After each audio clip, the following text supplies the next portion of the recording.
My take is exactly what my presentation was talking about, which is the power of and rather than the tyranny of or. I just don't think that in the modern world people should have to choose anymore. And there's a presentation going on right now that talks about how the new consumer doesn't need to choose and can have everything that they want it their way. So I think that collaboration is very important. I think putting the right people around a specific problem, obviously the bigger the problem, the bigger the solution that you're going to get. And I think that's where innovation comes from. If you put the same people around the same table for a host of different problems, the solution to all of those problems will start to look the same.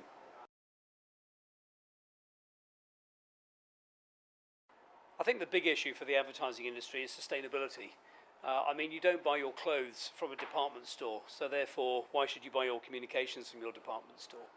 I also think that in India, and I think sort of more broadly in Asia, I think that clients, marketers are becoming a lot more sophisticated. I think they are becoming a lot more comfortable with the role of data. I think that they are a lot more savvy when it comes to the use of media, the use of digital, the use of social, and the use of online behavior. So again, it comes back to the previous theme, which is about not having to choose. The big challenge to the big agencies is going to be, how will you be different tomorrow, and what difference will you make in order to make sure that your consumers and their brands look different?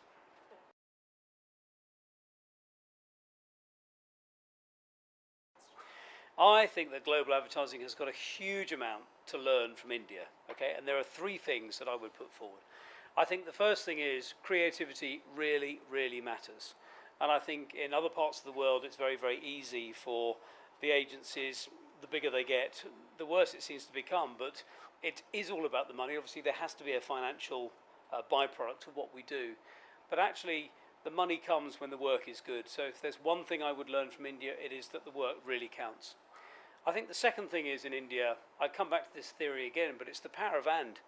We live here in a storytelling culture. It's a very, very social culture. It's a culture where the more people that come around a topic, the better the resolution of that topic becomes. And I genuinely believe that bringing people out and putting them together, just like you do in India, is by far the better way to go than, say, in China, where we see lots and lots of people retreating to the screen and they're living much more of an online life.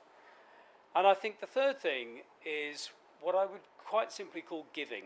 I think that when there is a problem in India, people are very, very happy to help. When there is an issue, people are very, very happy to become involved. And I think that this social culture, breeding a very, very, it's an offline social culture, is very, very well set for when this entire country goes online and when social in India also goes online.